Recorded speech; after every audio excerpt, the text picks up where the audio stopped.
자, 오늘 히브리서 7번째, 모든 사람을 위하여 죽음을 맛보려 하심이라. 죽음에 대해서 오늘 공부를 좀 할 것입니다. 예수님의 죽음에 대해서. 우리가 신앙생활을 하는 이유가 뭐라 생각하십니까? 저는 항상 원초적인 질문을 하는데, 우리는 아주 기본적이고 원초적인 질문에 대해서 답을 못해요. 기본이 잘 돼야 됩니다. 자, 우리가 신앙생활 하는 이유는 뭡니까? 신앙생활 하는 이유는. 네. 천국 가려고? 아니에요, 여러분. 이미 예수를 믿어 천국을 다 보장받은 사람이에요. 네. 그런 사람들이 신앙생활을 해요. 신앙생활이 뭡니까? 이렇게 시간을 구별화해서 남들 다 쉬고 놀러 가고 취미생활 하는데 시간을 구별화해서 신앙 예배드리고 또 말씀을 공부하고 또 뭐 사명이 있어서 또 그 사명을 감당하고 그런 거죠. 신앙생활을 합니다. 자, 그런데 우리가 신앙생활을 하는 이유는 한 가지밖에 없어요. 이 땅에 사는 동안 행복하게 살려고 하는 겁니다. 맞습니까? 틀립니까? 이 땅에 이제 우리는 천국을 가는 것은 확실하죠. 믿죠? 아멘이죠? 그런데 그 가는 순간까지 이 땅에서 삶이 문제예요. 그런데 이 땅의 삶이 행복해야 돼요. 그 행복의 어떤 기준과 의미는 다 다르겠지만 성경이 말한 대로 복을 누리는 거죠. 그러려고 신앙생활을 합니다. 자, 그런데 만약 나는 신앙생활을 열심히 합니다, 목사님. 열심히 기도도 하고 헌금도 하고 뭐 전도도 하고 열심히 합니다. 그런데 뭐 집안에 뭐 우환이 있고 뭐 아픈 사람도 있고 사고도 나고 이런저런 일도 또 그렇게 만족이 없어서 행복하지 못합니다라고 말하시는 분들이 교회 안에도 많다라는 거죠.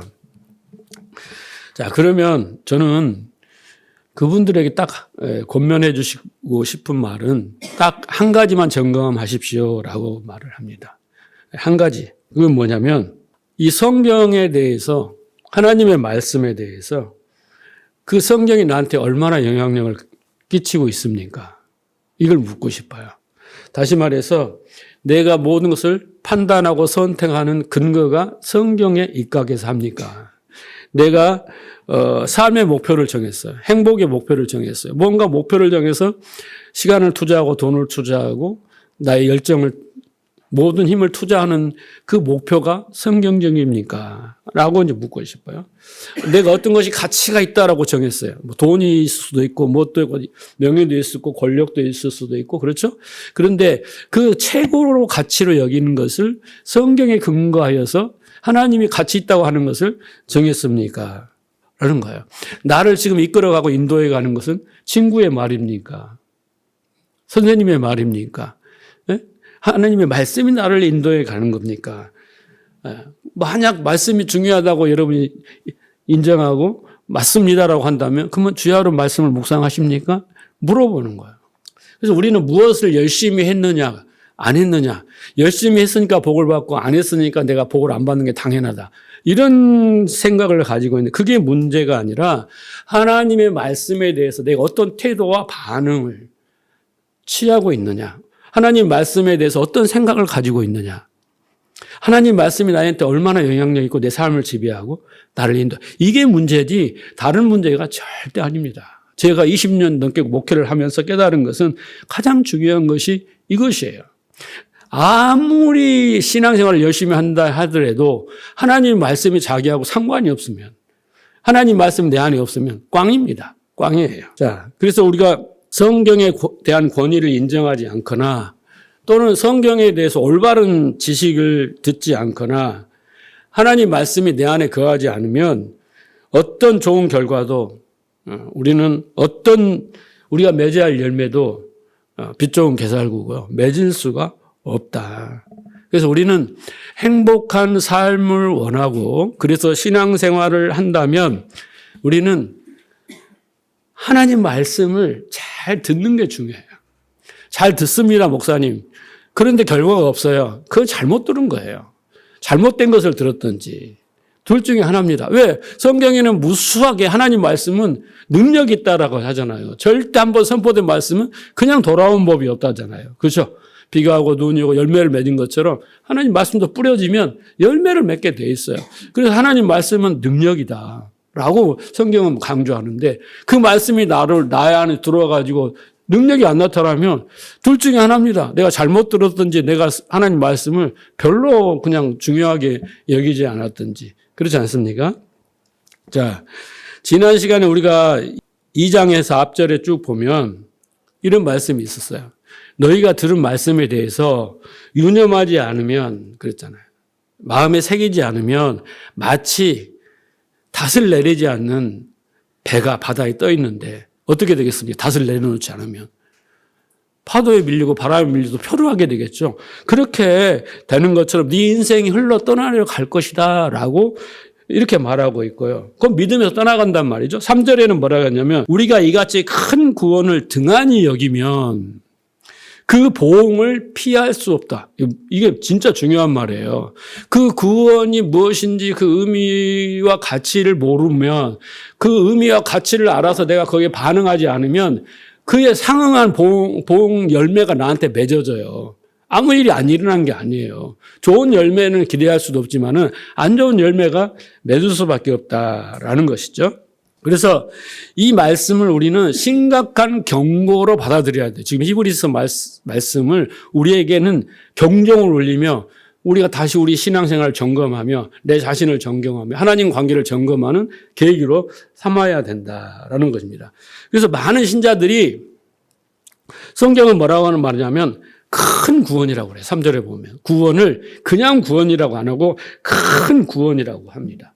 그런데 성경에 대해서 무지한 사람은 이 구원을 값싼 구원으로 전락시켜버리는 거예요. 그래서 거저 주신 거니까 당연한 것으로 여기고 한 번 구원은 영원한 구원이야. 이제는 뭐 지옥은 안 가. 그러니까 이제 어떻게 해요?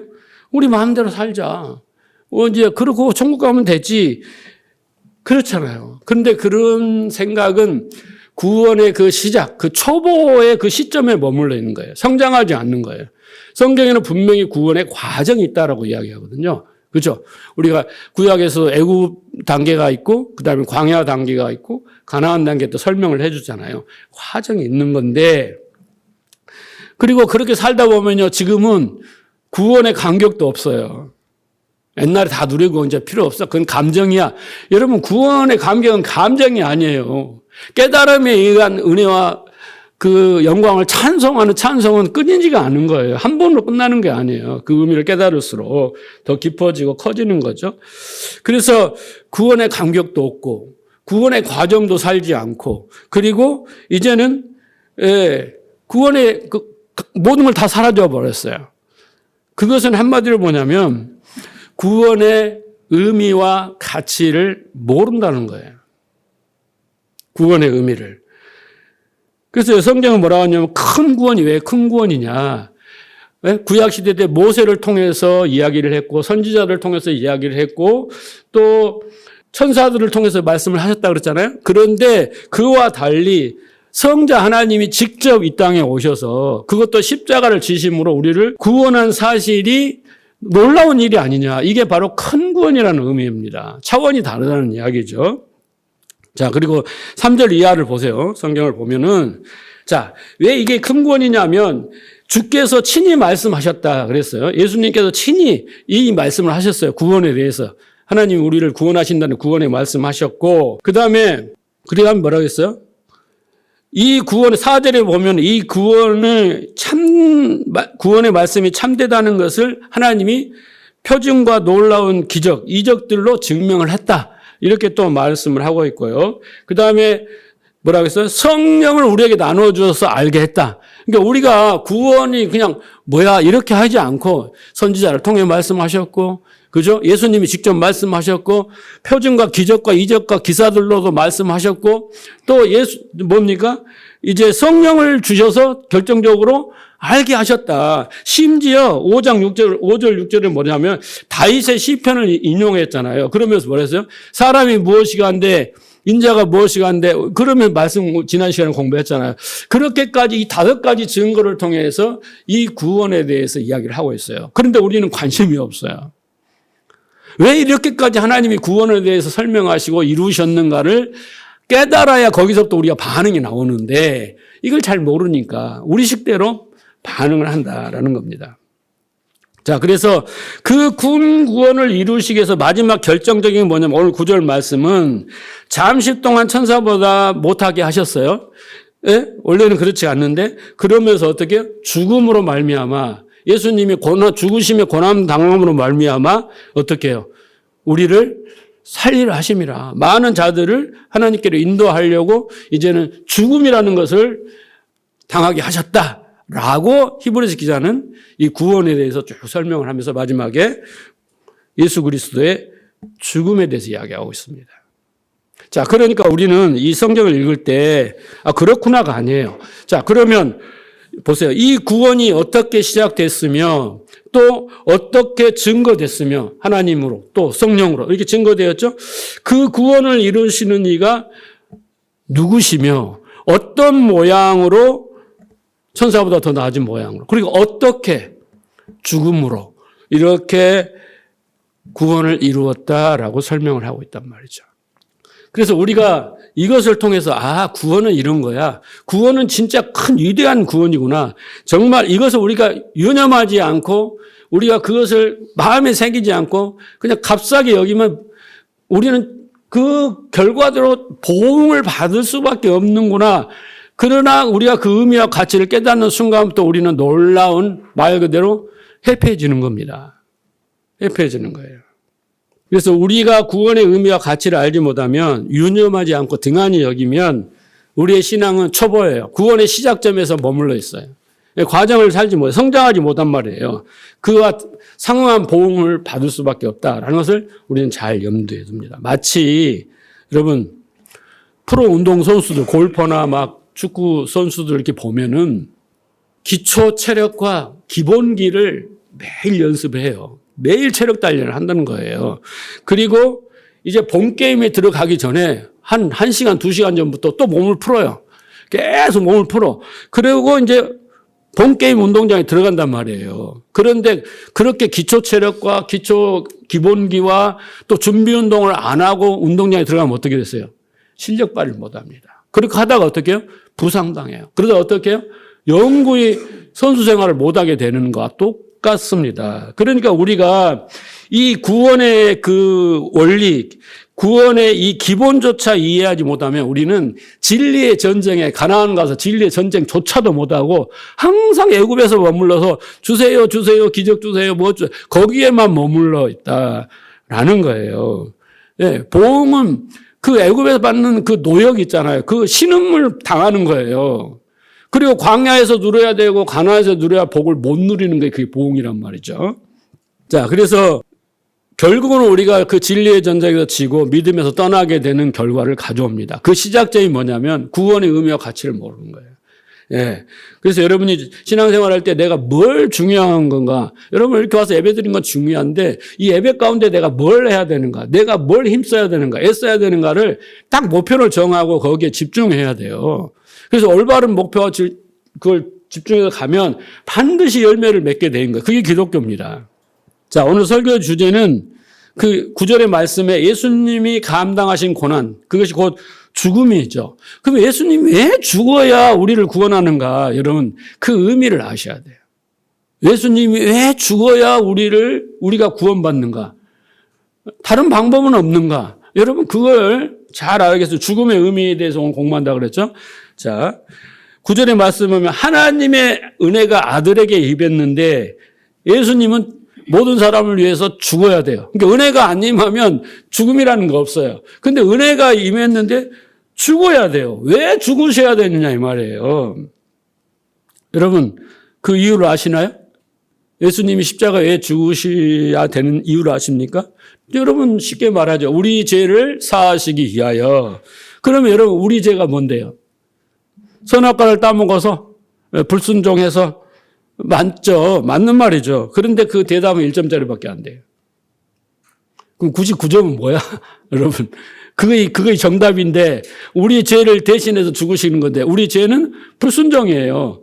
예? 아담이 불순종했잖아요. 원죄. 그렇게 생각하죠. 근데 여러분 발상의 전환을 한번 해보세요. 문자적으로 보면은 그렇게밖에 못하지만 보세요. 자, 여러분 하나님이 율법을 주셨어요. 주셨는데 인간이 그 율법을 다 지킬 수 있어요? 없어요? 없어요. 왜? 율법을 다 지키신 분은 예수님밖에 없어요. 신이야. 그러니까 율법을 지키는 예수님이 그 거룩한 율법을 줬는데 그걸 다 지키는 자는 신이에요. 그러니까 못 지키는 것이 인간이야. 인간이 못 지켜서 나쁜 게 아니야. 벌 받는 게 아니라 하나님이 그러니까 하나님이 완성된 하나님이 어떤 법이 있단 말이야. 이 법을 지켜야지 하나님인 거예요. 네. 그러니까 예수님이 내가 율법을 완전케 하러 왔다 그랬기 때문에 예수님은 하나님이기 때문에 가능한 거잖아요. 자, 그런데 인간은 율법을 지킬 수 없다? 한 가지만 어겨도 그게 죄라고 야고보서 분명히 말하고 있잖아요. 그러면 한 가지 질문을 해볼게요. 선악과를 인간이 따먹을 수 없어요? 있어요? 안 따먹을 수 있는 존재예요? 그렇게 똑같이 선악과가 율법이라고 생각하면. 여러분, 인간은 절대 선악과를 안 따먹을 수 있는 능력을 가진 존재예요? 율법이잖아요. 선악과가 율법인데, 그게 인간은 원초부터 선악과를 따먹지 말아야 되는데, 결코 따먹을 수밖에 없는 존재예요. 그게 인간인 거예요. 그걸 안 따먹으면요, 그게 신인 거예요. 네, 완전한 자인 거예요. 그런데 여러분 생각을 해보세요. 왜 지키지도 못한 그 율법을 613가지나 주시고 왜 인간이 지키지도 못한 그 선악과를 주셨는가? 여러분 그걸 잘 아셔야 돼요. 왜 그랬겠어요?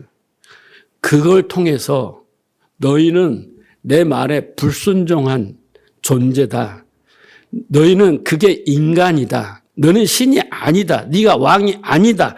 라를 가르치기 위해서 율법을 만들어 주셨고 그 다음에 선악과를 주신 거예요. 선악과 생명나무가 있잖아요. 율법 대신에 또 뭘 줬어요? 동시에 성막의 제사를 줬잖아요. 성막의 제사는 뭐예요? 율법을 못 지키는 것을 성막에서 구원하는 거잖아요. 그러니까 하나님은 이걸 통해서 뭔가를 가르치기 위해서 주신 거지 그걸 줘가지고 잘한 사람은 복을 주고 못한 사람은 지옥 보내려고 주신 하나님이에요. 그게 이제 욥기에 나오는 권성징악 사필교조 인과응보의 하나님이라는 인간이 만드는 사단이 만드는 사상이란 말이에요. 그래서 선악과나 율법 앞에 서면 그대 앞에 서면 나는 왠지 작아지는지 그런 것처럼 우리는 율법과 선악 앞에 서면 인간의 본질과 본성이 보이는 거야. 바리새인처럼 나 율법을 다 지켜낼래. 바울은 나 율법 앞에 흠없는 사람이야. 라고 율법 앞에 덤비는 거예요. 나는 아담처럼 선악과 안 따먹을 거야. 라고 우리는 설 수 있어요. 그러나 절대 우리는 그럴 수가 없는 존재다. 그게 인간이다. 그러니까 우리가 통상적으로 알고 있을 때 하나님 말씀에 불순종해서 인간이 죽게 되었다. 그래서 예수님이 대신해서 죽으셨다. 그 사실을 믿으면 구원을 받는다. 그러면 생각을 해보세요. 여러분. 구원을 받은 사람은 어떻게 돼야 되냐면 순종을 절대 안 해야 돼요. 아니 불순종을 절대 안 해야 돼요. 구원 받았으니까. 그렇잖아요. 구원 받은 사람은 어떻게 해야 돼요? 죄를 지어서 죄 때문에 죽은 거 아니에요. 그러니까 구원을 받은 사람은 이제 죄를 짓지 말아야 이 정상이잖아요. 근데 우리는 어떻게 해요? 에? 생각으로도 죄를 짓고 우리는 수시로 밥 먹듯이 순간순간 죄를 지지 않지냐요, 여러분? 순간순간 자기도 모르게 죄를 지어요. 그리고 어떤 사람은 이제 예수 믿고 구원 받았으니까 죄 지어도 괜찮다. 이제 우리가 마음대로 살라고 이제 회개 기도 안 해도 되고 다 십자가 용서 받았으니까 이제 자유롭게 살고 평화롭게 살자. 이런 유치한 논리를 펴요. 이게 바로 구원파입니다, 여러분. 이게 바로 구원파예요. 그러니까 예수님의 죽으심은 단순히 인간의 불순종 때문에 그 대가로 죽으셨다. 그것은 그 미미한 거예요. 그 본질이 1점짜리밖에 안 되는 거예요. 우리가 문자적으로 이해하면 그럴 수밖에 없지만. 자, 그러면 여러분, 왜 하나님의 은혜가 임했는데 예수님이 죽어야 합니까? 라는 거예요. 하나님의 은혜가 임했으면, 여러분, 하나님의 은혜가 있고 능력이 임했으면 여러분 어떻게 됩니까? 여러분 은사를 막 나타내잖아요. 죽은 자도 살리고, 그렇잖아요? 귀신도 쫓아내고, 병도 치유하고, 막 이런 능력이 나타나잖아요. 하나님의 은혜가 예수님께 임했어. 그럼 예수님이 뭐 해야 돼? 능력을 발휘해서 딱 이 땅에 오셔가지고 다 골라내. 믿는 자, 잘한 자, 이런 자들은 복 주고, 사단의 그 수하들, 이런 사람들은 심판하고, 딱 그게 능력 아닙니까? 그렇게 하시고 싹 쓸어버리면 되는데, 그렇잖아요? 그런데 능력이 입었는데 그런 게 않으시고, 예수님이 마귀에게 시험 받을 때 성전에 뛰어내리라. 뭐 돌로 떡떡이로 만들어라. 막 이런 말을 할 때 안 하신단 말이에요. 그 능력을 발휘하지 않는다는 거예요. 그런데 하나님의 은혜가 입었는데 그런 능력을 발휘하지 않고 오히려 모든 사람을 위해 죽으셔야 한다는 거예요. 그러니까 우리가 선악의 패러다임에서 그 관점에서 성경을 보면요. 이해 못한 투성이에요. 오늘 설교는 좀 여러분이 아주 머리가 좀 약간 막 이상하게 그렇게 들릴지 모르지만 선악의 패러다임 보면 여러분은 성경에 대해서 질문이 많아져요. 근데 제가 설교하는 걸 잘 들어보면 질문이 다 없어져요. 다 이해가 되니까. 근데 우리가 너무 고착되어 있는 지식과 선악의 패러다임 찔들어 있기 때문에 벌써 튕겨져 나가는 거예요. 우리 죄 때문에 죽으신 거 아니야? 우리가 그러면 선악과를 따먹어서 봤는데 왜 선악과를 만들었지? 이렇게 막 의문이 생기는 거예요. 의문이 생겨야 정상이에요. 자, 그래서 이 선악의 패러다임 안에서 성경을 보면요. 이 구절들이 이해가 안 돼요. 은혜가 임했는데 왜 죽냐고. 이렇게 되는 거죠. 왜 선악과를 만들었냐고. 왜 율법을 만들었냐고. 이렇게 따지게 되는 거예요. 당연합니다. 자, 그것을 이해하기 위해서는 여러분 죽음이라는 것을 이해를 해야 돼요. 죽음에는 국어사전이 말하는 죽음이 아닙니다. 제가 말하는 것은. 여기 강단에 선포하는 것은 항상 성경이 말하는 죽음이에요. 자, 그럼 오늘 우리는 성경이 말하는 죽음을 이해하면 이걸 다 이해할 수 있어요. 자, 성경이 말하는 죽음을 이해하려면요. 창세기 3장 15절로 가야 돼요. 자, 내가 너로 여자와 원수되게 하고 네 후손도 여자의 후손과 원수되게 하리니 여자의 후손은 네 머리를 상하게 할 것이요 너는 그의 발꿈치를 상하게 할 것이라 하시고. 자, 질문합니다. 잘 보세요. 여러분의 성경의 실력을 한번 테스트해 보겠어요? 내가 여기 누굽니까? 내가 하나님이에요. 너로 했을 때 너는 누구야? 아담이에요. 이 유명한 구절인데 너가 누구예요? 사단이잖아요. 지금 뱀이잖아요. 뱀. 자, 너로 뱀에게 하시는 말씀이에요. 여자와 원수되게 하고. 이 여자는 누구예요? 여자가 누구예요? 하와예요. 하와. 하와는 누구예요? 여자는 우리죠. 우리와 원수되게 하고. 그러면 네 후손은 누구야? 뱀의 후손이죠. 그렇죠? 뱀의 후손도 있어요, 여러분. 예? 뱀의 후손 사단 마귀죠. 너 여자의 후손과 원수되게 하고. 그럼 여자의 후손은 이건 누구죠? 단수예요, 단수. 앞에도 단수고. 예수 그리스도예요. 예수 그리스도. 여자의 후손과 원수되게 하고, 여자의 후손은 너의 머리를 상하게 하고, 그 다음에 너는 뱀, 사단, 마귀는 그게 예수의 여자의 후손의 발꿈치를 상하게 할 것이다 라는 거죠. 이해하셨죠? 자, 이 말씀은 하나님께서 사탄, 이 마귀 뱀에게 하신 말씀인데, 뱀은 상징이에요. 사단의 상징. 옛뱀 마귀라 그러잖아요. 자, 그런데 여자는 하와예요. 우리예요. 여자와 그 다음에 뱀, 사탄 사이에, 그죠? 여자와 뱀 사이. 그리고 여자의 후손과 사탄의 후손, 뱀의 후손과 뭐예요? 영원한 대립, 적대적인 원수 관계를 선포하시는 거예요. 그죠? 이 본문의 말씀은 지금 이 순간이 아니에요. 지금 에덴 동산이 아니라 이후로도 후손이 나오니까 영원토록 그렇게 원수 관계, 적대적 관계다. 그런데 여자의 후손이 누구예요? 예수 그리스도는 사단의 뭐예요? 머리를 사단은 여자의 후손 예수 그리스도의 발꿈치를 상하게 할 것이다. 이렇게 이게 상징입니다. 머리와 발꿈치가 상징이에요. 머리는 뭐예요? 제일 위에고 발꿈치는 제일 끝입니다. 자, 그러면 여인의 후손이 사탄의 머리를 상하게 할 것이다 라는 뜻이 뭘까요, 여러분? 여인의 후손은 누구라고요? 예수 그리스도. 여기서 머리는 로시, 히브리 말로 생명과 존재의 중심, 권세와 지배력을 상징합니다. 그렇죠? 그러니까 머리를 상하게 한다는 건 뭐예요? 사단의 머리를 상하게 한다는 거 예수가. 아주 치명적인 결정 타격을 해가지고 소멸시켜버린다는 그런 뜻이겠죠? 그 사탄의 권세를 그 자체를 무너뜨린다는 거예요. 어떻게? 예수님의 십자가의 죽으심과 부활을 통해서, 그렇죠? 사탄의 권세를 깨뜨린다 이런 뜻입니다. 그게 뭐냐면 바로 심판이에요. 예, 예수님이 사단의 권세와 세력을 근본적으로 무너뜨리고 또 마지막 날에 완전히 심판으로 끝날 것이다. 예, 그러니까 이것은 일시적인 것이 아니라 영원한 그렇게 심판하실 것이다. 라는, 그리고 결국은 예수 그리스도의 궁극적인 승리를 선언하시는 것이죠. 머리를 박살내는 것. 그러면 너는 그의 발꿈치를 상하게 한다라고 그랬잖아요. 그 발꿈치라는 아카브라는 것은 뭐냐면 발의 가장 아랫부분의 뒤꿈치예요. 제일 뒷부분이란 말이에요. 이것은 무슨 상징이냐면 가장 낮고 연약한 부분이라는 뜻입니다. 야곱이 에서에 뭘 잡고 나와요?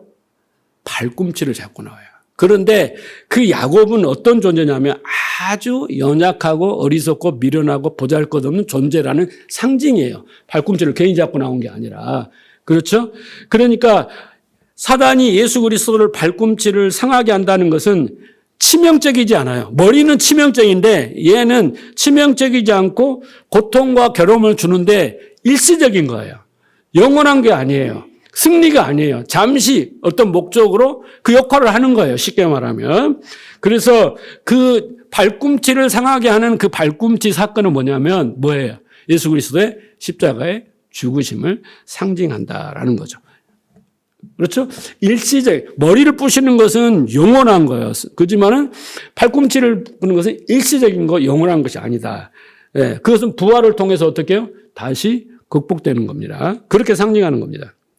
그리고 이 사단은 머리가 아닌 발꿈치만을 공격해요. 그러니까 우리를 어떻게 해요? 사단은 완전 망하게 하거나 죽게 만들거나 이렇게 지옥으로 보내지는 못하고 발꿈치, 고난을 주는 거예요. 고통을 주는 거예요.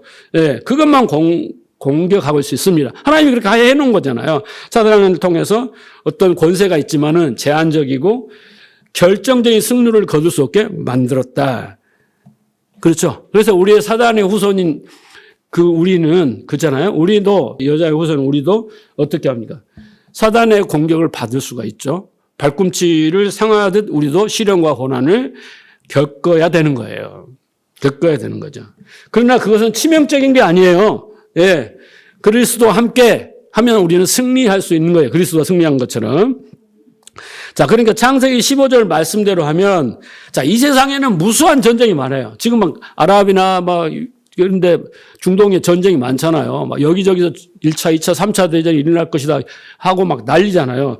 그런 전쟁들이 일어나고 있지만, 진짜 전쟁은 성경이 말하는 이 창세기 3장 15절은 전쟁은 전쟁인데 눈에 보이지 않는 영적 전쟁이에요. 영적 전쟁은 사단과 이 거짓이죠.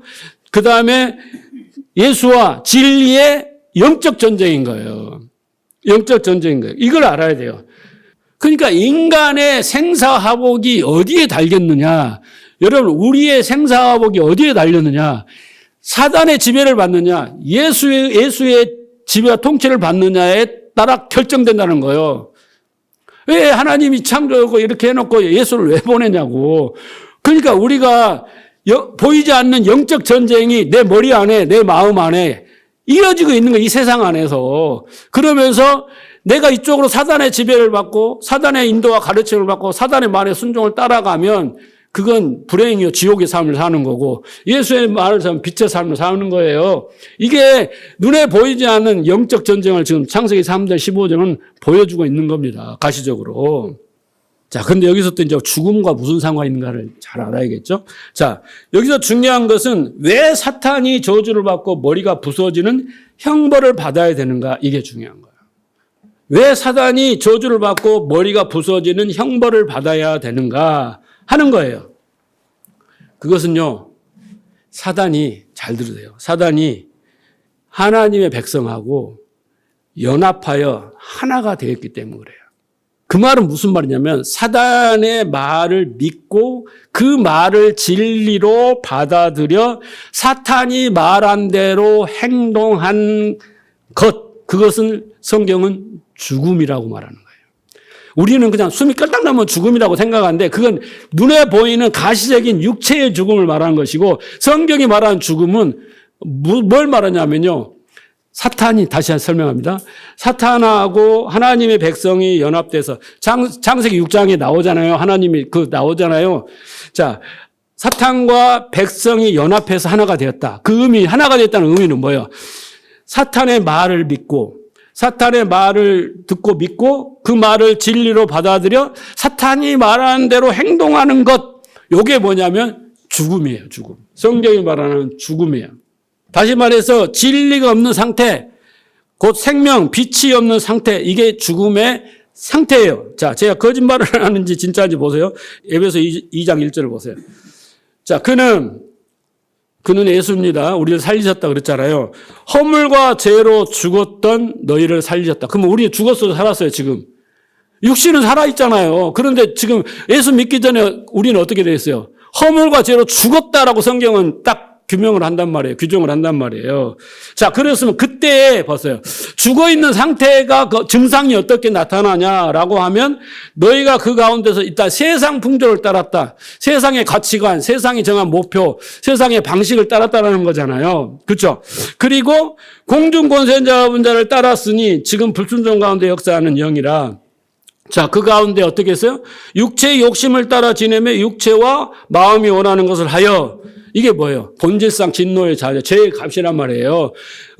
허물과 죄로 죽었던 그 상태가 이런 상태예요. 세상 풍조를 쫓고 마귀가 하나 되었고, 그리고 그것은 우리가 삶 속에서 육체의 욕심과 육체가 마음이 원하는 대로, 육체의 마음이 원하는 대로 하나님 뜻하고 전혀 상관없이 산 상태가 바로 죽었던 증상이죠. 근데 왜 죽었어요?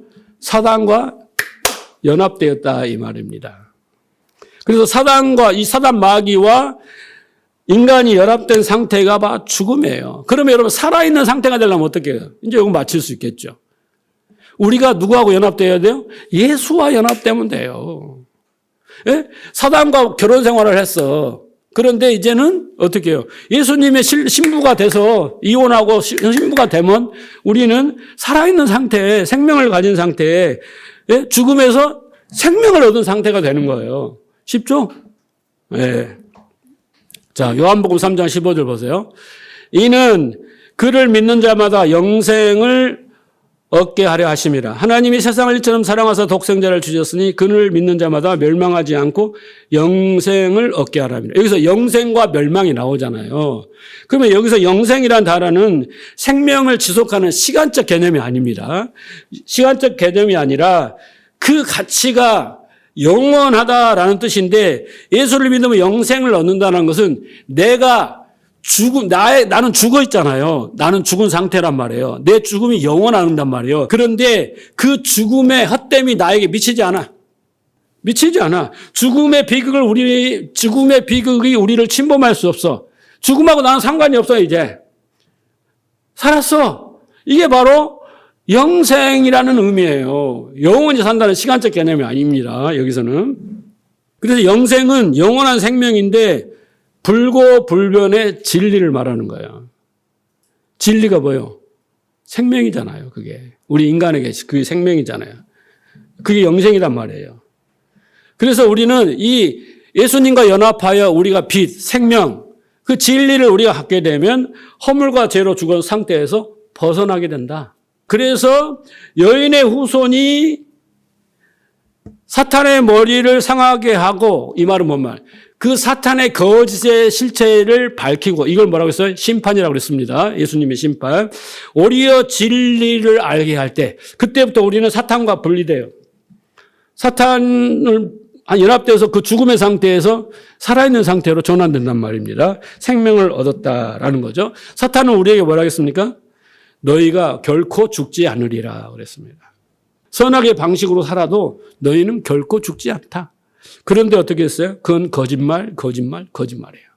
거짓말이었죠? 인간은 결코 죽습니다. 이 죽음을 자, 질문. 육체의 죽음이다. 혼의 죽음이다. 영원한 죽음이다. 1번, 2번, 3번 중에 어떤 거예요? 사단이 결코 죽지 않으리라. 몸의 죽음, 혼의 죽음, 영원한 지옥. 어떤 거예요, 사단이? 지금 너희 결코 죽지 않아. 자, 보세요. 히브리서 9장 27절 보세요.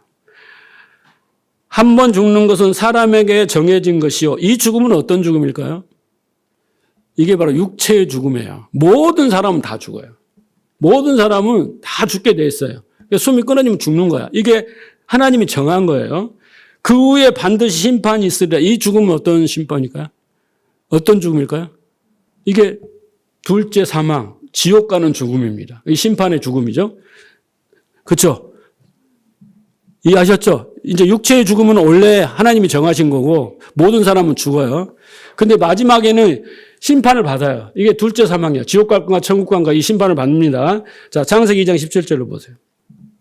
선악을 알게 하는 나무를 열매를 먹지 마라. 네가 먹는 날에는 반드시 죽으리라 하시니 이 죽음은 어떤 죽음일까요? 혼의 죽음이에요. 혼의 죽음이에요. 우리가 선악의 방식으로 하면 그 혼이 죽은 상태라고 그랬잖아요. 죽은 거예요. 그러니까 여러분, 우리가 아담이 불순종해서 우리가 육체도 죽고, 예? 뭐, 영원한 죽음을 죽고, 이렇게 되었다고 생각하지만 아니에요. 하나님은 창조를 하시고 마지막에 어떻게 했어요? 새하늘 새 땅이 있잖아요. 그러니까 우리는 한 번 죽게 돼 있어요. 하나님이 창세전에 계획한 것은 인간은 육신을 가진 자는 영원히 살 수가 없어요. 죽게 돼 있단 말이에요. 그게 한 번 죽는다. 히브리서 9장 27절의 이야기인 거고. 그런데 우리가 선악의 방식으로 살면, 선악의 방식으로 살면 그건 혼의 죽음이다. 라는 거예요. 그렇게 된 자는 마지막에 어떻게 해요? 둘째 사망에 이른다. 이게 세 가지 죽음의 의미를 구별하여 잘 이해해야 됩니다. 자, 요한복음 5장 29절을 보세요. 선한 일을 행하는 자는 생명의 부활로 악한 일을 행하는 자는 심판의 부활로 나오리라. 그러니까 우리는 어떻게 해요? 한 번 죽어요. 죽은데 죽고 나서는 우리가 몸의 부활을 한단 말이에요. 혼의 부활, 영혼의 부활이 아니에요. 우리는 영이 부활한다고 생각하는데 아니고 우리는 한 번 다 죽어요. 모두가. 하나님 죽게 돼 있어요. 선한 사람이 악한 사람이 모두가 다 겉사람 후패하고 늙어지면 다 죽어. 자, 그런데 부활을 해요. 마지막 날. 빰빠람빰 하면 다 모두가 부활을 해. 악인도 예수를 안 믿는 사람도 부활을 하고 몸에 부활을 하고 우리도 다 몸에 부활을 한단 말이야. 하늘나라에서. 그래서 예수님처럼 부활을 해. 근데 거기서 뭐예요? 어떤 사람은 생명의 부활로 가는 거예요. 천국 가는 거예요. 그런데 어떤 사람은 심판의 부활로 둘째 사망에 이른단 말이에요.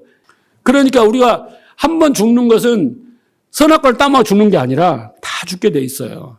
그리고 마지막에는 둘째 사망을 다 심판의 부활을 받게 돼 있어요. 근데 그 가운데에서 가장 중요한 죽음은 뭐냐면 이 혼의 죽음인 거예요. 혼이 사느냐 죽느냐. 이게 문제란 말이죠. 그래서 창세전에 하나님의 계획 속에는 죽음과 부활이 계획이 되어 있다. 이해하시겠어요? 죽고 부활이 하나님 계획 속에 다 들어있어요. 들어있습니다.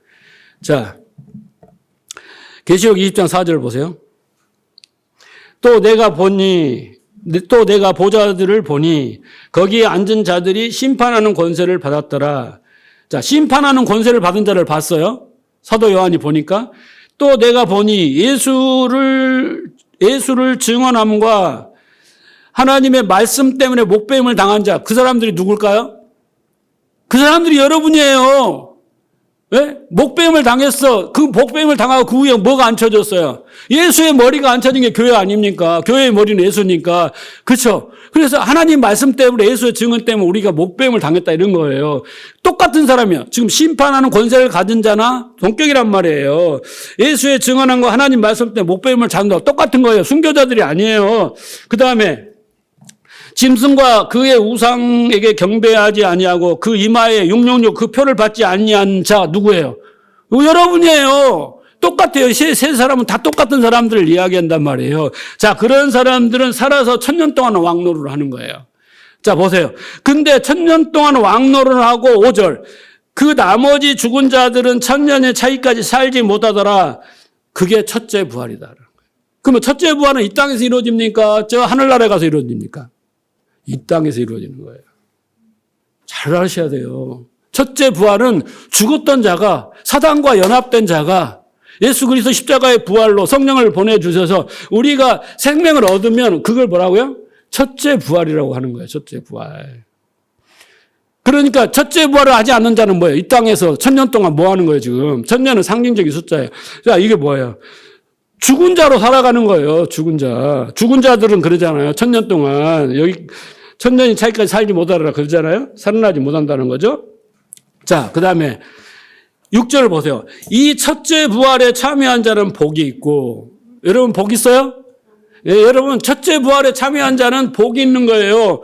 그런데 둘째 사망이 뭐라고 했어요? 최후 심판 지옥이라고 했잖아요. 둘째 사망이 그를 다스릴 권세가 없다. 우리는 둘째 사망에 아무런 영향이 없어요.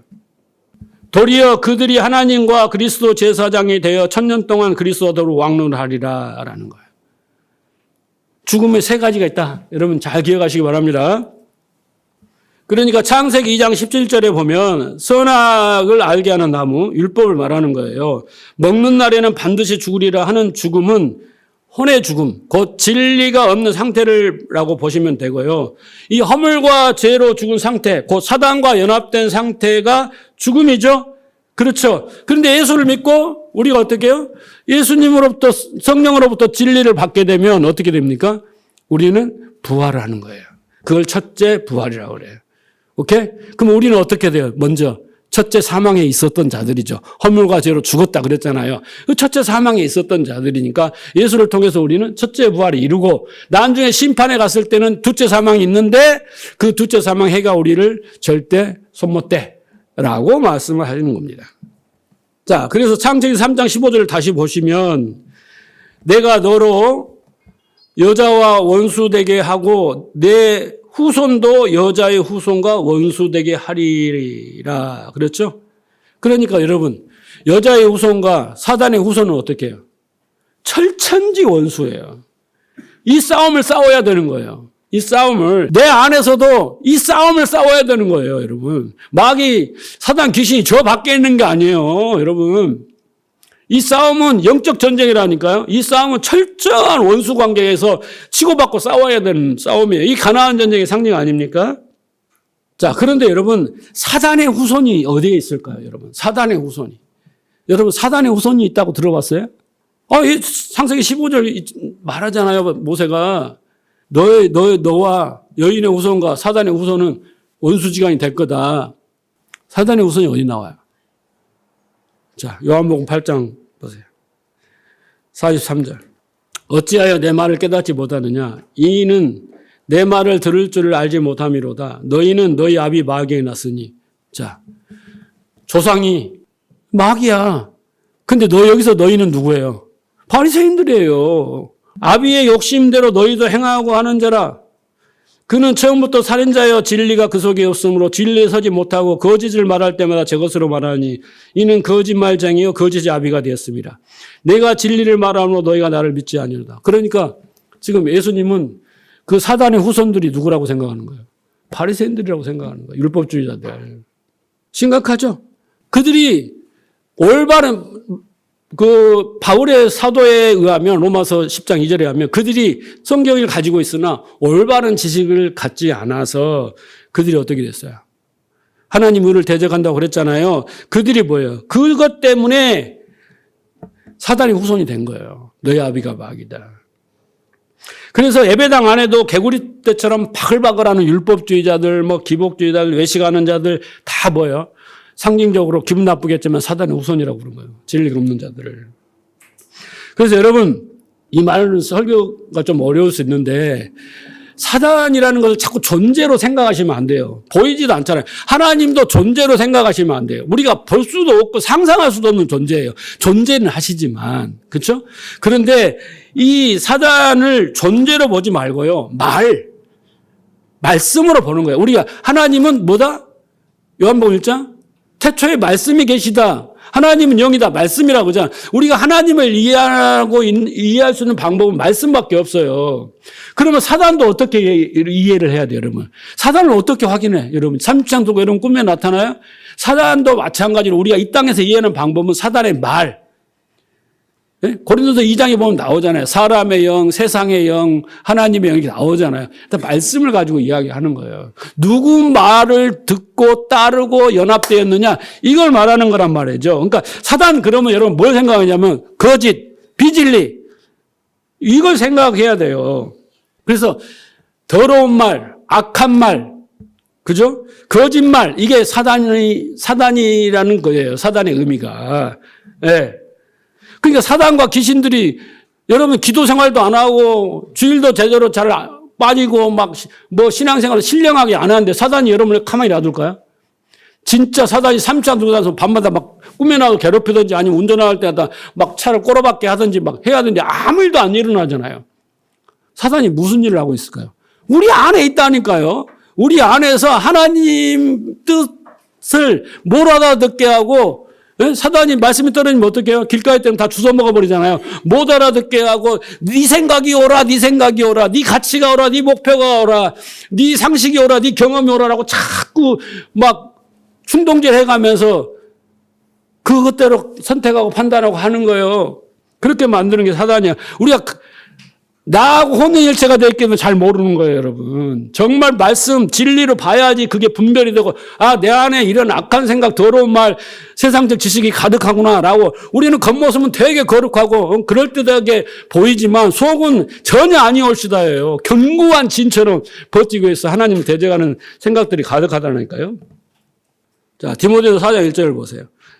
그러나 성령이 밝히 말씀하시기를 후일에 어떤 사람이 믿음에서 떠나 미혹하는 영과 귀신의 가르침을 따르려 하셨으니 자기 양심의 화인을 맞아서 외식함으로 거짓말을 하는 자들이다. 그랬잖아요. 여기 보면 외식함으로 거짓말을 하는 자들이 누구예요? 예수님 계속 외식하는 자들아, 외식하는 누구예요? 바리새인들이죠. 그 바리새인들 뭐라고 부르냐면 미혹하는 영과 귀신의 가르침을 귀신이라고 말한단 말이에요. 그들의 가르침을 따라서 뭐 절기를 지키고 막 그랬다잖아요. 갈라디아 교인들은 그 이야기를 하시는 거예요. 그래서 하나님이 이 사단 마귀를 여자와 원수되게 하겠다라는 것은 내 백성 안에 있는 내 백성과 함께 연합된 이 마귀를 사단을 띄어내시겠다라는 뜻이에요. 이해하시겠습니까? 육체의 욕심을 따라 육체가 원하는 대로 살아가고 내가 스스로 하나님의 왕 되고 바리새인처럼 살아가는 이 내 안의 사단을 분리시키겠다. 근데 어떻게 해요? 예수 그리스도의 죽음으로. 그래서 창세기 3장 15절의 원시복음이라고 있단 말이에요. 유명한 그 훌륭한 신학자들이 그 구절을 원시복음이라고 그랬어요. 최초의 복음이라고 했어요. 복음은 뭡니까? 굿뉴스예요. 근데 굿뉴스의 내용이 뭐예요? 사단으로부터 우리가 연합되어 있는데 우리를 분리시키겠다. 이게 복음이에요. 네? 그래서 원시복음이라고 한 겁니다. 그래서 우리 안에 사단 마귀가 죽고 더러운 귀신들이 죽고 어떻게 해요? 예, 진리를 소유하는 사람이 되게 하시는 거예요. 자, 그런데 이제 보세요. 예수 그리스도가 왜 죽으셔야 하는가 보세요. 로마서 6장 23절입니다. 죄의 삭은 사망이요 하나님의 은사는 그리스도 예수 우리 주 안에서 영생이다. 죄의 값은 죽음이다. 사망이다라는 것입니다. 여러분, 죄가 뭔지 죽음이 뭔지 이해하셨잖아요. 지금. 그죠? 사망이다. 이게 하나님이 정하신 법이에요. 그래서 이 사망을 여러분 죽음을 아까도 말했지만 세 가지로 이해하셔야 돼요. 첫째는 뭐예요? 히브리서 9장 27절 육체의 죽음. 그러면 여러분 육체의 죽음을 예수님이 어떻게 해결하셨어요? 왜? 몸의 부활로 해결해 주셨어요. 그죠? 죽음이 없이는 부활이 없어요.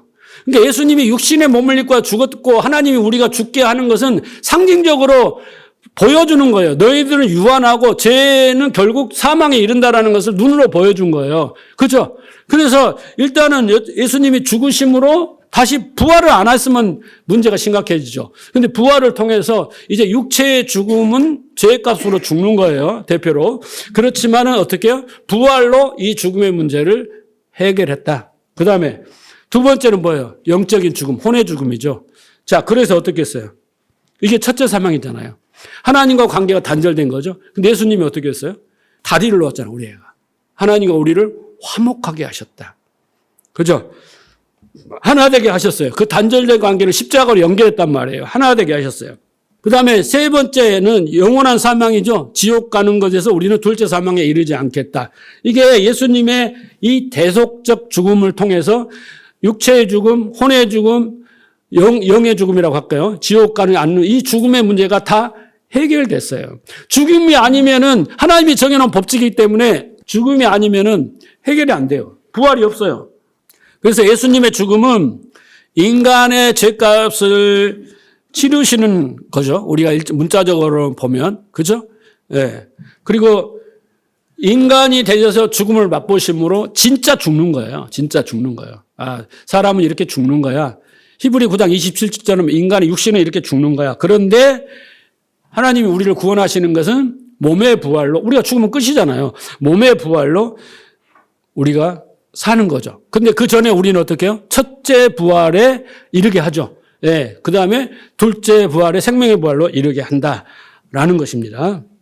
자, 그래서 우리에게 있어서 이제 중요한 것은요, 죽음보다도 더 중요한 것은 부활이에요. 왜냐하면 여러분, 첫째 부활에 이른 자죠. 첫째 부활을 한 사람들 맞죠? 예. 그러면 이제 이 첫째 부활을 내가 했어. 예. 첫째 부활에 참여자는 복 있잖아요. 여러분 복 받은 자잖아요. 그런데 그 복 받는 자가 그 삶 속에서, 그 신앙 속에서 무엇을 열매로 내놓느냐라는 거예요. 근데 그것은 딱 우리는 사도 바울이 우리의 본입니다. 다른 사람이 아니에요. 그런데 사도 바울이 뭐라고 하냐면 이렇게 말해요. 나는 죄인 중에 괴수입니다. 나의 나됨은 하나님의 은혜입니다. 그러면서 뭐라고 하냐면 나는 날마다 죽습니다. 이렇게 한 거예요. 이게 뭐예요? 부활신앙이라는 거예요. 이게 부활신앙. 날마다 죽는 게 부활신앙인 거예요. 내가 부활에 이르려 아버지 그 부활의 권능을 알려야 나는 날마다 죽습니다. 죽어야 부활하는 거예요, 여러분. 오늘 말씀을 듣고 여러분이 죽지 않냐면 여러분에게 부활이라는 열매는 없는 거예요. 그러니까 우리는 말씀을 듣고 내가 자기 부인 자꾸 하는데 죽어야 되는 거예요. 말씀을 듣는 순간 내 죄가 보이고 내가 얼마나 어떤 존재인가를 깨달아 계속 죽어줘야 죽은 만큼 부활을 하는 거예요. 예? 이 안에서. 근데 우리는 자꾸 맨날 나를 쳐서 복종하고 하나님이 뭐 기뻐할 만한 성숙한 열매를 내고 그런 사람이 되겠다고 반대로 생각하는데 아니라니까요. 먼저 죽어야지 그 열매가 나오는데 죽지도 않고 그 열매를 만들면 하나님 원하지가. 그게 바리새인들이란 말이에요. 그래서 부활신앙이라는 건 뭐냐면 내가 죽는 옛사람에 집중하지 않는 거예요. 우리는 자꾸 교회 와서 회개하잖아요. 네? 뭐 내가 죄를 안 지어도 되고 뭐 실수했어요. 뭐 조금만 잘할게요. 막 요것에만 집중되어 있고 뭐 요만큼 죄 지면 막 죄책감 짓는 것이 되게 거룩하고 착한 사람처럼 그렇게 생각하고 막 좋은 일을 많이 해야 되는데 뭐 여러분 그런 생각을 버려요. 그런 존재가 못 된다고 우리는. 인간이라는 존재는요. 그거보다 그거에 집중하지 마요. 원래 그런 존재 하나님도 다 알아. 근데 내가 여기서 몇 가지 착한 일을 해도 이게 그걸 원하시는 게 아니라 우리는 교회에 와가지고 그런 나를 보면서 말씀을 들으면서 나 가슴을 치는 거예요. 내가 죄인으로서이다. 제가 죄인입니다. 맞습니다. 하나님. 그럼에도 나를 이렇게 살려주고 택한 것이 얼마나 감사해요. 이 고백을 하나님 듣고 싶지. 잘했다. 아니라니까요. 얼마나 잘해야 하나님이 만족되겠어요. 만족이 없어요, 하나님에게는. 그게 만족이 아닙니다. 믿음을 갖고 오라잖아요. 믿음 외에는 하나님을 기쁘시게 할 수 없다고. 자꾸 우리는 나를 깨끗하게 하고 선하고 다음 주에는 착한 모습으로 더 열매를 갖고 올게요. 이게 부활신앙이 아니에요, 여러분. 나는 죽었다. 예수가 아니면 진짜 죽었다. 이걸 깨닫는 거예요. 그러니 은혜가 얼마나 크냐. 그래서 그걸 깨달아야 그 은혜와 영광을 찬송하는 자가 바울처럼 되는 거예요. 그런 깨달음도 없이 자기에 대한 자각도 없이 열심히 살게요. 뭐 잘해올게요. 이런 모습을 가면서 나 대단하죠. 또 그것도 꼬리를 붙이는 거예요. 그러니 뭐 해주세요. 이게 말이 안 되는 거죠. 그래서 부활신앙을 한 것은 내가 부활한 거에 집중을 해야 돼요. 은혜로 이렇게 변했구나. 은혜로 이렇게 바뀌었구나. 이게 소소한 거지라면 이 생각 하나가 바뀌었는데 내 스스로 바뀔 수 없어. 하나님의 은혜로 깨달으면 이렇게 여기에 집중해야 찬송이 나오고 감사가 나오지. 원래 얘는 그런 애예요. 알았으면 된 거예요. 얘가 이렇게 하고도 다음 주에 와서 또 그 앱모습을 가지고 오는 게 우리 인간이라고 하나님이 아신다니까요. 근데 우리는 되게 내가 잘하고 착하고 뭐 잘할 사람인데 바빠서 못하고 실수해서 했으니까 이런 소리는 거잖아. 욥이 지난 시간에 뭐라고 했어요? 내가 하나님을 잘 아는데 내가 그 사소한 실수를 했다고 나 이렇게까지 만들어요? 그게 하나님을 기쁘게 나쁘게 할 일이에요. 이게 따진 게 욥 아니에요? 그 교회는 또 메시지를 그렇게 한 거야. 그 사람들의 그 죄책감과 그런 심리를 이용해서 뭐 더 열심히 해라, 뭐 순종해라, 회개하라, 뭘 하면 하나님이 다 해결해. 이렇게 자꾸 종용을 하는 거예요. 거기다 대고. 십자가를 이용해. 어떤 사람은 이제 우리가 십자가가 됐으니 이제 마음대로 살고 하나님께 우리 막 감사하고 막 이렇게 해라. 그런데 우리는요, 우리 마음속에는 이제 마음대로 살아도 되겠다. 한 번 구원은 영원한 구원이니까. 이렇게 이제 마음도 먹고, 뭐 별일을 해도 뭐 큰일 없으니까, 뭐 이렇게 뭐 좀 속여먹기도 하고, 뭐 이렇게 사도 괜찮더라. 뭐 크게 뭐 절단 나는 거 없더라. 우리 경험을 통해서 알잖아요. 너 지금 이렇게 막 게으름 피우고 해도 아무 일 없지. 이렇게 하는데, 진짜 이 죽음과 그 부활의 의미를 깨달은 사람은 그렇게 안 사라지는 거예요. 비록 지난주 내가 그렇게 결단하고 오늘 못할지라도 오늘 마음속에는 나는 이런 존재였어. 예수 안 믿었으면 어쩔 뻔했어. 하나님 은혜 아니었으면 어떻게 됐으면. 요렇게 고백하게 된다는 거예요. 그러면서 내 안에서는 하나님 뜻대로 살려고 몸부림을 치게 되는 거예요. 마음속에. 나를 쳐서 복종해야 되는데 좀만 참을 걸 하고 마음속으로 하나님 죄송해요. 이렇게 되는 거예요. 그러면서 진짜 이러고 내가 이렇게 뻔뻔하게 은혜를 받고 내가 이렇게 부활의 모습에 이런 것을 보면서 진짜 내 안에 예수가 계시구나. 이걸 발견하는 거예요. 내가 진짜 첫째 부활의 참여형자라는 것을 거기에 집중하세요. 거기에 집중하시라고. 왜 자꾸 옛사람에 집중하냐고. 옛사람은 내가 여기 와서 또 진리를 배우면 자동적으로 죽게 돼 있고 자동적으로 십자가에 못 박아지게 돼 있는 거예요. 내가 내 힘으로 얘를 죽이려고 하지 말라고요. 예수님이 그러시는 거예요. 사람들이 다 떠나도 나는 너 옆에 꼭 붙어 있을게. 너는 나의 신부야. 에? 사람들이 다 널 버리고 너를 어떻게 평가하고 판단해. 나는 전혀 그렇지가 않아. 에? 나는 누가 뭐래도 너와 함께하고 널 사랑해. 너를 위해서 십자가에 죽었잖니. 예? 너를 이제 새롭게 부활의 모습으로 내가 지금 이렇게 하고 있잖아. 그 음성을 들으셔야죠. 그 음성을 들으셔야죠. 그잖아요? 우리 아가서 보면 술람이 나오잖아요. 얼굴이 까무잡잡해. 구스의 여인이잖아요. 그런데 사람들은 어떻게든요, 그 피부를 빡빡 문지르고 뭘 약품을 처리하고 약을 먹고 해가지고 어떻게 해요? 조금이라도 뽀사시하게 하얗게 해갖고 나와서 하나님 앞에 자랑하고 싶은 거예요. 내가 이렇게 희어졌죠? 원래 검했어요. 내 마음은 새카맸어요. 근데 내가 이렇게 착해졌어요. 내가 이렇게 아름다워졌죠? 막 하면서 또 말 그대로 꼬리를 붙여서 그에 대한 보상 좀 해주세요. 이렇게 거짓 근성을 가지고 이야기를 한단 말이죠. 그런데 여러분, 어떻게 그 까만 피부가 하얗게 되겠어요? 하나님은 그 까만 피부를 사랑하신다고. 왜 하나님이 까맣게 만들었겠냐고요. 에? 그걸 아셔야지. 인간이 그렇게 잣대질을 하는 거 아니니까 황인종, 백인종, 흑인종 나눠갖고 멸시하고. 그게 인간이고 사단 아니에요? 교회는 요즘요, 마이클 잭슨이 옛날에 뭐 약 먹고 뭐 해갖고 좀 하얘졌더라. 그러니까 너희도 열심히 하면 하얘진다. 그 열심히 해라. 이렇게 자꾸 종용하고 가르친다고요. 절대 그렇게 될 수 없어요.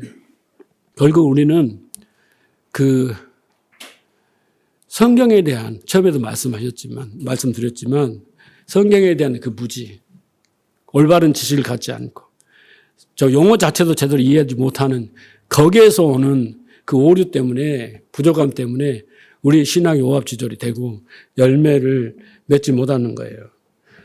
제가 오늘 내용은 여러분 부딪히는 부분이 많을 거예요. 그러면서 제가 각오하면서 하는 거예요. 네. 왜냐하면 저는 이 설교를 준비할 때 많은 주석, 책, 뭐 이거 할 거 없이 이 시간을 엄청 들여서 설교를 합니다. 준비를 합니다. 근데 여러분 가만히 생각해 보세요. 제가 여러분들 왜 거짓된 것을 가르치겠어요? 네? 좀 더 이해할 수 없고 우리가 과거에 들었던 개념에서 새로운 개념을 이렇게 해야 우리가 발전하지, 우리가 알고 있는 지식의 수준에서는 그 수준을 넘어설 수가 없어요. 그 은혜의 깊이에 들어갈 수 없단 말이에요. 그래서 베레아 교인처럼 우리는 상고해야 돼요. 오늘 목사님이 설교를 했는데 그 뜻이 맞아? 여기도 찾아보고 누구한테 다른 목사님한테 질문을 해보고 이렇게 해서 자꾸 해서 내 걸로 만들어야죠. 이 속에 은혜가 있구나. 네? 안 되면요, 설교 두세 번 들으셔야 돼요. 그리고 안 되면 또 저한테 질문을 하셔요. 제가 예를 들어서 따복따복 설명을 해드릴 때까지요. 자, 그런데 여러분, 다른 복음을 듣고 거기에 올인해서 하는 사람들처럼 불쌍한 사람이 없어요. 짧은 지식으로 맞느니 틀리니 그거는요, 마치 탕자의 그 형과 같은 거예요. 아니, 아버지가 작은 악의 자식에게 재산을 줍니다. 그리고 돌아온 다 쓰고 탕진한 자식을 받아들이고 잔치를 해줍니다. 근데 자기는 아버지한테 잘 순종하고 모든 걸 다 했어요. 그렇게 다 했어요. 그게 자기의 의예요. 그러면 아버지를 존중하고 자기가 아버지를 존경하고 아버지를 믿는다면 아버지에게 무슨 뜻이 있으신가요? 저렇게 내 상식과 내 판단과 내 선악으로 봤을 때는 이거 벌 줘야 되고 내쳐야 되는데 왜 그렇게 하시는지 한 말씀 해 주세요. 라고 하는 것이 자식의 도리 아닙니까? 나중에 아버지를 탄핵해요. 큰아들이 자기 아버지를 탄핵한다고 우리가 하나님을 탄핵하고 똑같아요. 그러지 않아요? 자기가 옳다고 아버지가 틀렸다고 아버지를 탄핵한다는 거예요. 우리는 진짜 제가 이렇게 목회를 하면서 깨달은 것은 제 자신도 그렇게 많은 후회와 책망을 하지만 정말 우리가 성경을 몰라요. 원인은 거기에 있어요. 올바른 지식이 우리에게 많이 없어요. 그래서 우리가 믿음이 없어요. 그래서 변화가 없어요. 그래서 행복하지 못해요. 그래서 올바른 지식이 없을 때 저도 여러분에게 순종하세요, 헌신하세요, 봉사하세요, 열심히 하세요, 헌금하세요 이런 말 많이 했는데 그게 다 여러분에게 수고하고 무거운 짐을 지어주는 거예요. 지금 후회하고 반성하죠. 그것은요, 부활한 자신의 그 아름다운 모습 변화를 우리는 집중하지 않고 자꾸 여기서 잘해가지고 누가복음 18장에 나오는 자기가 의롭다고 그 의를 내세워서 사람들에게 자랑하고 싶고 하나님 앞에 드러내고 싶고 그 대가를 받고 싶고 그런 우리의 욕심이에요. 그게 탐심이란 말입니다. 그래서 성경이 말하는 죽음의 의미를 깨닫는 자, 곧 부활의 의미를 깨닫는 자는 예수 그리스도가 왜 죽으셨는지 그 십자가의 의미를 깨닫는 자는 바울과 같이 자기 부인과 자기 죽음이라는 열매를 낼 수밖에 없어요. 자, 마지막으로 봅시다. 로마서 6장 5절입니다. 만일 우리가 그의 죽으심을 본받아 연합한 자가 되었으면 또한 그의 부활에 본받아 연합한 자가 되리라. 네? 연합이에요, 연합. 사단하고 연합해서. 그죠? 예수님이 해결했어. 이제 우리는 그 사단하고 연합된 내가 죽어야 돼요. 그리고 이제 부활하신 예수와 연합을 해야 돼요. 그죠? 연합을 해야 됩니다. 그래서 이제 예수 그리스도로 말미암아 성령으로 말미암아 그 진리와 생명을 받아야 되는 거예요. 자, 11절 보세요. 이와 같이 너희도 너희 자신에 대하여 죄에 대하여 죽은 자요. 그렇죠? 이제 죄에 대한 죽었어요. 옛사람은 죽은 거야. 그런데 그 습성과 습관만 남아있을 뿐이에요. 얘는 죽었다라고 해야지. 얘하고 씨름하면 안 돼요. 얘하고 씨름하면 안 되고 이제 그리스도 예수 안에서 하나님에 대하여 산 자입니다, 여러분. 하늘나라가 산 자, 이미 여러분 첫째 부활한 자로 산 자예요. 산 자로 살아야 됩니다. 산 자로 사는 것이 미비하고 열매가 부족할지라도 그 열매를 내는 기쁨을 누리고 더 열매를 맺기 위해서 어떻게 그리스도의 말씀에 집중을 해야 되는 거예요. 그래서 산 자는 첫째 부활에 참여한 자죠. 죽음의 의미를 알고 부활의 의미를 알고 그렇죠. 내 안에서 생명이 살아 역사하는 거예요. 그러나 내 안에 아직 뭐가 많아요. 죽음의 증상들이 많죠. 몸에 밴 습관들이 많죠. 이 싸움의 영적 싸움을 우리는 싸워가야 돼요. 그래서 하나님이 교회라는 걸 만들어 놓고 맨날 와서 예배드리고 말씀 듣고 공부하고 그렇게 만들어 놓으신 거예요. 그래서 여러분도 자기 부인과 자기 십자가를 지는 열매를 맺을 수 있고 또 바울과 같이 그 은혜와 영광을 찬송할 수 있게 되기를 바랍니다. 그래서 제 기도 제목처럼 여러분 지혜와 계시의 영을 주소서 계속 기도하시면서 말씀을 계속 묵상하시고 또 주야로 묵상하시고 말씀과 씨름을 하시는 여러분 되시기를 주님으로 축복합니다.